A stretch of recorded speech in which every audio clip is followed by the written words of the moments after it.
नमस्कार दोस्तों, हमारे YouTube चैनल में आपका स्वागत है। आज हम जानेंगे कि आखिर औरंगजेब कौन था। औरंगजेब की जीवन गाथा को जानेंगे। देखिए, औरंगजेब जो भारतीय इतिहास के अंदर एक कट्टर मुसलमान के रूप में दर्ज हुआ है, जो कि मुगलिया सल्तनत का एक शासक हुआ है। देखिए, मुगलिया सल्तनत जिसकी स्थापना 1526 में बाबर के द्वारा की गई थी, लेकिन बाबर को ज़्यादा शासन करने का मौका नहीं मिला।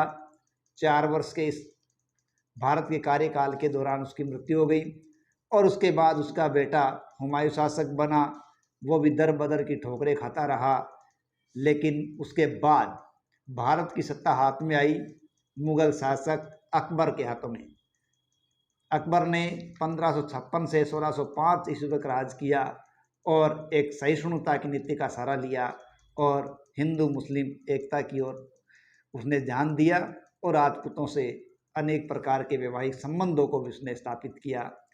अकबर के बाद उसकी सत्ता का वारिस हुआ जहांगीर, जिसने भी कोई ज़्यादा कट्टर नीति का सहारा नहीं लिया और अपने पिता के ही कुछ पद चिन्हों पर वो आगे चलता हुआ 1605 से 1627 तक शासन करता रहा। लेकिन 1627 के बाद 1658 ईस्वी तक शासन किया शाहजहां ने। हालांकि शाहजहां की मृत्यु 1658 को नहीं हुई थी, लेकिन उसका शासनकाल 1627 से 1658 तक रहा, क्योंकि उसके जीवन काल के अंदर ही उसकी बीमारी को लेकर उसके पुत्रों के अंदर उत्तराधिकार का संघर्ष खड़ा हो गया। और इसी उत्तराधिकार के संघर्ष के दौरान औरंगजेब, जो कि शाहजहां का पुत्र था, दक्षिणी भारत में नियुक्त था, उसने उत्तराधिकार के संघर्ष में सभी कूटनीतिक स्थितियों का सहारा लिया और राज्य को प्राप्त करने में कामयाब रहा।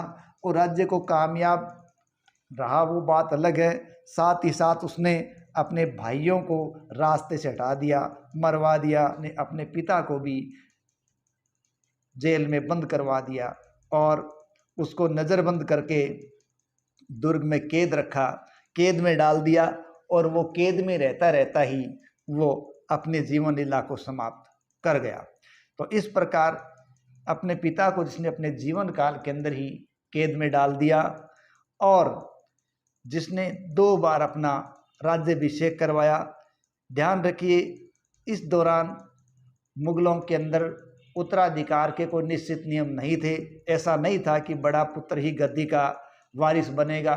जिसमें सत्ता प्राप्त करने की ताकत है वही शासक बन जाया करता था, और ये ताकत औरंगजेब ने दिखाई और वो शासक बन बैठा। जबकि औरंगजेब से बड़ा भाई, या यूँ कहे दारा शिकोह, जो औरंगजेब से बड़ा था, वो शाहजहां का सबसे बड़ा पुत्र था, लेकिन उसको मारकर सत्ता प्राप्त करता है औरंगजेब। तो इस प्रकार मुगलिया सल्तनत का शासक हुआ है औरंगजेब, जिसने 1658 से 1707 तक शासन किया है।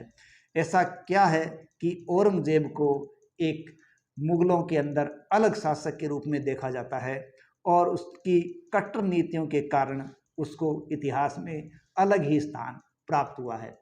देखिए, औरंगजेब है, उसका जन्म नवंबर 1618 को उज्जैन के निकट दोहद नामक स्थान पर हुआ था और शाहजहां की पत्नी मुमताज़ ने उसे जन्म दिया था। लेकिन औरंगजेब जब थोड़ा समझदार हुआ, उसको दक्षिणी की जब सूबेदारी दी गई, तो अपनी वीरता का उसने जब परिचय दिया, तो अपने पिता शाहजहां से उसने बहादुर की उपाधि प्राप्त की थी। और जब शाहजहां बीमार पड़े, उसने उत्तराधिकार का संघर्ष किया और इस संघर्ष के अंदर उसने दिल्ली में जुलाई 1658 में अपना राज्याभिषेक करवाया। लेकिन उसने दूसरा राज्याभिषेक जून 1659 को दिल्ली में ही करवाया। इस प्रकार 2 बार राज्याभिषेक कराने वाला मुगल शासक था औरंगजेब। तो ये तो बात हुई औरंगजेब के द्वारा अपने भाइयों को मारकर और अपने पिता को कैद करके राज्य प्राप्त करना। और राज्य प्राप्त करने के बाद अब बात करते हैं उनकी उस नीतियों की, जिस नीतियों के कारण औरंगजेब इतिहास के अंदर एक कट्टर शासक के रूप में दर्ज हुआ है। देखिए, औरंगजेब ने शासक बनने के पश्चात बहुत सी ऐसी नीतियां लागू की जिसके कारण उसे कट्टर शासक की श्रेणी में ला के खड़ा कर दिया गया। जैसे उसने सिक्कों पर कलमा खुदवाना बंद करवा दिया, उसने नौरोज का त्यौहार मनाना बंद करवाया, तुलादान, जरोखा दर्शन जैसी प्रथाएं उसने बंद करवा दी, उसने गाजी की उपाधि धारण की। इसके अलावा उसने मुस्लिम देखरेख के लिए मुहत्सिब नामक अधिकारी की नियुक्ति की, जो ये देखता था कि मुसलमान है वो कुरान के नियमों के अनुसार चलते हैं या नहीं चलते हैं। उनका कार्य जुआ घरों, वेश्यावृत्ति को रोकना था, मापतोल की निगरानी करना था, और साथ ही साथ मुहत्सिब ये देखते थे कि सार्वजनिक स्थानों पर मादक द्रव्यों का प्रयोग तो नहीं हो रहा, और वो हिंदू मंदिर और पाठशालाओं को भी नष्ट करने का काम करते थे। इस प्रकार मुहत्सिब है वो नागरिकों के लिए एक प्रकार से इस्लामी नियमों की देखरेख करने के लिए लगाए गए थे। औरंगजेब ने अपने काल के अंदर सती प्रथा को पूरी तरीके से बंद करवा दिया। इसके अलावा राजपूतों को छोड़कर सभी हिंदुओं को पालकी या अच्छे घोड़ों की सवारी करने पर उसने प्रतिबंध लगा दिया, और साथ ही साथ हथियार रखने पर भी प्रतिबंध लगा दिया। उसके साम्राज्य में भांग का उत्पादन नहीं किया जा सकता था, शराब और जुआ खेलने पर प्रतिबंध लगा दिया गया था। औरंगजेब ने वेश्याओं को देश छोड़ने के आदेश दिए थे। दरबार में होली, दीपावली मनाने पर पूरी तरीके से प्रतिबंध लगा दिया गया था। मुस्लिम व्यापारियों पर 2.5% तो वही हिंदू व्यापारियों पर 5% उसने सीमा शुल्क निर्धारित किया था। इसके अलावा कहते हैं कि 1669 में उसने एक फरमान जारी किया जिसके द्वारा हिंदू मंदिरों और पाठशालाओं को तोड़ने की उसने आज्ञा दी थी। इस प्रकार की नीतियों ने उसे कट्टर शासक की श्रेणी के अंदर ला के खड़ा कर दिया, और उसने चहुं और दुश्मनों की फौज इकट्ठी कर ली। इसके अलावा 1679 की घटना है, उसने हिंदुओं पर जजिया कर लगा दिया, तीर्थ यात्रा कर लगा दिया। हालांकि अकबर के समय के अंदर जजिया कर और तीर्थ यात्रा कर समाप्त कर दिए गए थे, लेकिन औरंगजेब ने 1679 के अंदर जब पुनः जजिया कर लगा दिया तो उसका भरसक विरोध करने वाला व्यक्ति था मेवाड़ का राणा राज सिंह। और राज सिंह ने पुरजोर औरंगजेब की नीतियों का विरोध किया। आसपास के राज्यों से उसने सहयोग प्राप्त किया और औरंगजेब से लोहा लिया था। उसने औरंगजेब के सामने कभी घुटने नहीं टेके। इसके अलावा औरंगजेब है वो अपनी अन्य धार्मिक नीतियों के कारण भी पतन की ओर अग्रसर हो चला था, क्योंकि ये माना जाता है कि औरंगजेब ने जो जजिया कर लगाया था उसका उद्देश्य धार्मिक न होकर राजनीतिक था, क्योंकि वो जजिया कर लगाकर राजपूतों व मराठों के विरुद्ध मुसलमानों को एक करना चाहता था। औरंगजेब को इस्लामी कट्टरता के कारण जिंदा पीर तथा सादगीपूर्ण जीवन जीने के कारण शाही दरवेश भी कहा गया है। हालांकि औरंगजेब निजी जीवन में एक कठोरतम मुगल शासक था। उसने पीरों की मज़ार पर जाना, कब्रों पर दीपक जलाना, इस प्रकार की प्रथाओं पर भी रोक लगा दी। लेकिन एक अलग बात देखिए कि इतना कुछ कट्टर शासक होने के बाद भी हिंदू मनसबदारों का प्रतिशत औरंगजेब के काल में 33% था, और वो संपूर्ण मुगल काल में सर्वाधिक था, और इसमें भी सबसे ज़्यादा मराठा और दक्षिण के अमीर थे। एक और बात जो उसको अलग खड़ा करती है वो थी अंग्रेज़ों के प्रतिनिधि। 1686 के अंदर औरंगजेब ने अंग्रेज़ों को हुगली से बाहर खदेड़ दिया था। नेक्स्ट, संगीत की बात करें। औरंगजेब स्वयं एक कुशल वीणावादक था। यद्यपि उसने अपने दरबार में से इतिहासकारों को निकाल दिया, नर्तकों को निकाल दिया, दरबार में से संगीतकारों को निकाल दिया, और अपने दरबार में उसने पूरी तरीके से संगीत पर प्रतिबंध लगा दिया था। इसके विरोध में संगीतकारों ने संगीत का जनाजा निकाल कर उसे दफना दिया। औरंगजेब ने संगीतकारों से कहा कि इस संगीत को इतना नीचे दफना दो, इतना गहरा दफना दो कि इसकी आवाज़ बाहर न निकल सके। इस प्रकार औरंगजेब की इन्हीं नीतियों के द्वारा एक से एक लोग उसके दुश्मन या उसके खिलाफ होते चले गए। जिन सहिष्णुता की नीतियों का सहारा उसके पहले के शासक अकबर, जहांगीर और शाहजहां के द्वारा लिया गया था, हालांकि इन सब में ऊपर था अकबर, तो उन नीतियों का सहारा उन्होंने लिया था। उस प्रकार की सहिष्णुता की नीति का अब औरंगजेब के समय में परित्याग कर दिया गया था। इसलिए चहुं और औरंगजेब को विद्रोह का सामना करना पड़ा था।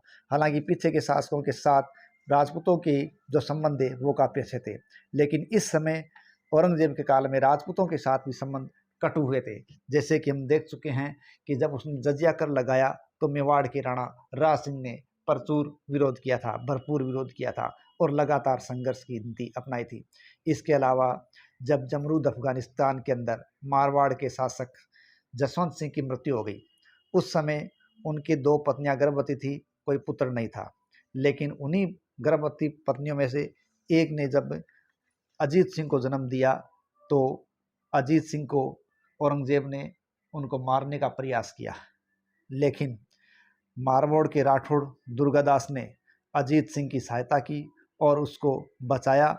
औरंगजेब से चंगुल से अलग रखकर उसको पालन पोषण किया और इस प्रकार बड़े होने पर औरंगजेब के समक्ष खड़ा किया और मारवाड़ की रियासत को उसे दिलाने में अपना पूरा योगदान दिया। हालांकि औरंगजेब है उसने हर संभव प्रयास किया कि मारवाड़ की रियासत है वो उसके कब्जे में बनी रहे और राठौड़ जो दुर्गादास है और अजीत सिंह है वो नेस्तनाबूद हो जाए। लेकिन राठौड़ों का यूलिसीज कहा जाने वाला दुर्गादास वाकई दुर्गादास था, जिसने औरंगजेब के खिलाफ पूरा संघर्ष जीवन में लगा दिया और अपने जीवन को संघर्ष में लगाकर उसने अंत तक अजीत सिंह को मारवाड़ का शासक बनाकर ही दम लिया। इसके लिए उसने आमेर नेवाड़ के साथ संधि स्थापना की थी और इन संबंधों के माध्यम से उसने मारवाड़ के राज्य को एक बार वापस खड़ा किया। ये उसकी महानता थी और औरंगजेब उसका कुछ नहीं बिगाड़ पाया। हालांकि बाद में मारवाड़ के इस राठौड़ दुर्गादास को अपनी मातृभूमि की 2 गज जमीन भी नसीब नहीं हुई और अजीत सिंह के शासक बनने के कुछ समय बाद ही उसे वहां से निकाल दिया गया और उसने अपना शेष जीवन उज्जैन में शिप्रा नदी के तट पर बिताया। तो ये महत्वपूर्ण घटना है औरंगजेब के कार्यकाल की। ठीक है, तो ये मारवाड़ का संघर्ष औरंगजेब के काल का। इसके अलावा अन्य संघर्ष है वो लगातार चलते रहे। औरंगजेब के खिलाफ कई विद्रोह होते रहे जो उसकी नीतियों के कारण हुए थे। उन्हीं में से देखते हैं एक विद्रोह हुआ था जाटों का विद्रोह। देखिए, सबसे पहले औरंगजेब के खिलाफ यदि कोई विद्रोह हुआ था तो वो था जाटों का विद्रोह। तो ये पहला जो विद्रोह था संगठित विद्रोह था जाटों का विद्रोह। ये कहाँ कैसे हुआ ये देखिए। औरंगजेब के खिलाफ पहला संगठित विद्रोह मथुरा, आगरा और दिल्ली के आसपास बसे हुए जाटों ने किया था, लेकिन उसका कारण आर्थिक नीतियाँ थी जो औरंगजेब से बिल्कुल विपरीत थी और जाटों का यह विद्रोह गोकुल जाट के नेतृत्व में शुरू हुआ था। 1685 में राजा राम ने जाटों के इस आंदोलन को नेतृत्व प्रदान किया और इसे संगठित किया। छापामार युद्ध के द्वारा उसने इस संघर्ष को जारी रखा और बाद में राजा राम ने सिकंदरा में स्थित अकबर के मकबरे को लूट लिया और अकबर की कब्र से हड्डियों को निकालकर उनको जला दिया था। इस प्रकार राजा राम ने संघर्ष जारी रखा। बाद में राजा राम के भतीजे चूड़ामन ने जाटों के विद्रोह का नेतृत्व किया और ये विद्रोह औरंगजेब की मृत्यु तक जारी रहा और जाटों के इस नेता चूड़ामन ने ही भरतपुर में स्वतंत्र जाट राज्य की स्थापना की थी।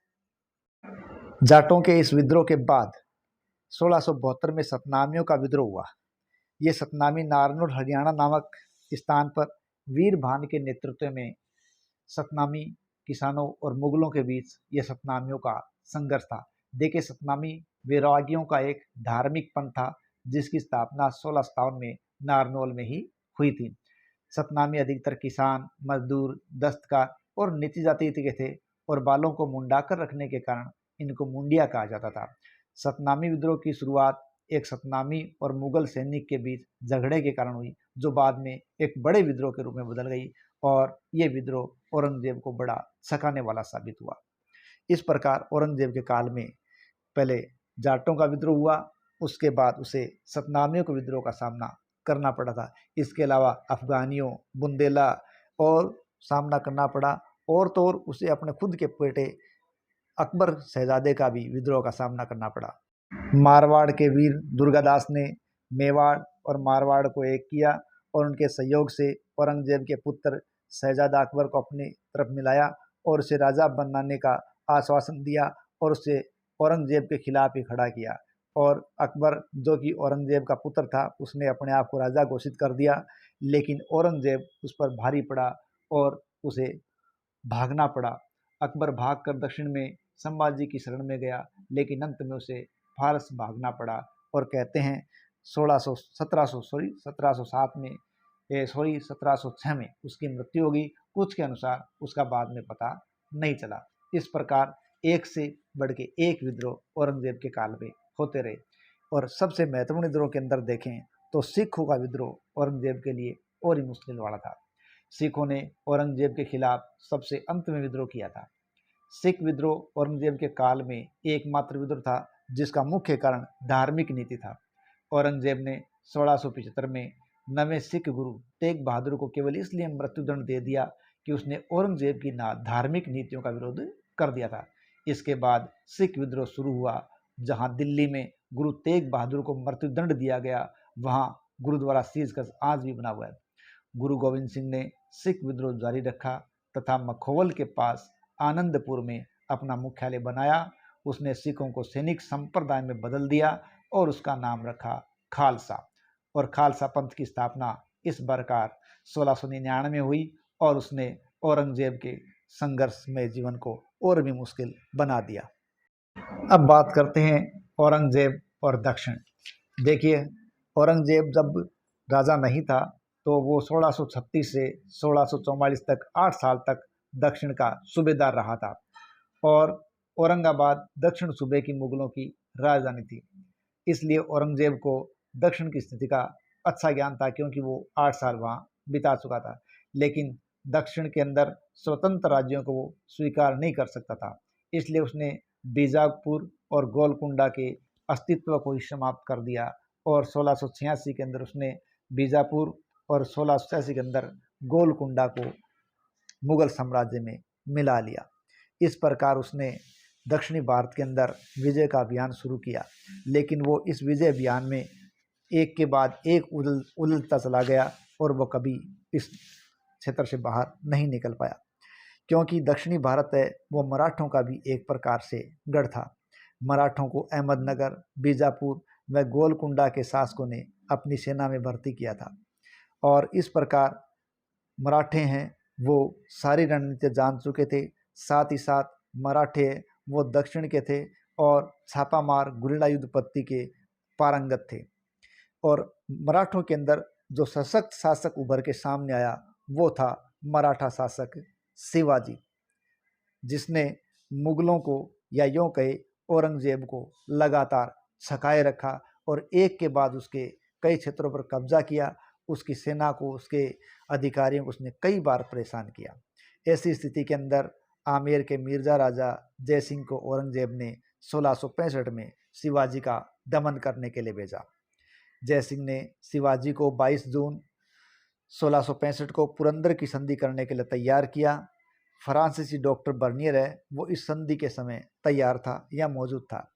1666 में जब शिवाजी आगरा के किले में दीवाने आम में उपस्थित हुए तो वहाँ शिवाजी को कैद कर जयपुर भवन में नज़रबंद रखा गया था, लेकिन वो चकमा देकर फरार होने में कामयाब हो गए। इस विवाद का कारण ये था कि औरंगजेब के द्वारा इस समय दरबार में आने पर शिवाजी के साथ उचित व्यवहार नहीं किया गया था, इसलिए उन्हें बंद किया गया, लेकिन वो भागने में यहाँ से कामयाब हुए। औरंगजेब के काल में मुगल साम्राज्य का क्षेत्रीय विस्तार हालांकि सर्वाधिक था। औरंगजेब ने 1682 से अपनी मृत्यु तक दक्षिण में रहा और दक्षिणी भारत में औरंगजेब के लिए कब्रिस्तान ही बना। देखिए, जिस प्रकार स्पेन के नासूर ने कहते हैं कि नेपोलियन को बर्बाद कर दिया था, ठीक उसी तरह दक्खन के नासूर ने औरंगजेब को भी नष्ट कर दिया। औरंगजेब ने दक्षिणी अभियान के 25 साल लगाए। इन 25 वर्षों में औरंगजेब ने अपने बेहतरीन सेनापतियों को खो दिया, अपनी सेना को खो दिया, अपना धन खो दिया, अपने साम्राज्य की सैनिक शक्ति और अर्थव्यवस्था को उसने तहस नहस कर लिया। हालांकि औरंगजेब ने दक्षिण के सम्राट की उपाधि जरूर धारण की थी, लेकिन वो कभी सुख से नहीं बैठ पाया था और इसी दक्षिणी में विद्रोह का दमन करते हुए वह मराठों के विरुद्ध लड़ते हुए ही मार्च 1707 में अहमदनगर के पास औरंगजेब की मृत्यु हो गई। इस प्रकार दक्षिणी भारत औरंगजेब का कब्रिस्तान बन गया। इसी के साथ हमारा ये बिंदु समाप्त होता है। आशा है आपको पसंद आया होगा। अगर आपका हमारा ये प्रयास आपको पसंद आ रहा है तो प्लीज़ लाइक करें, सब्सक्राइब करें। जय हिंद, जय भारत।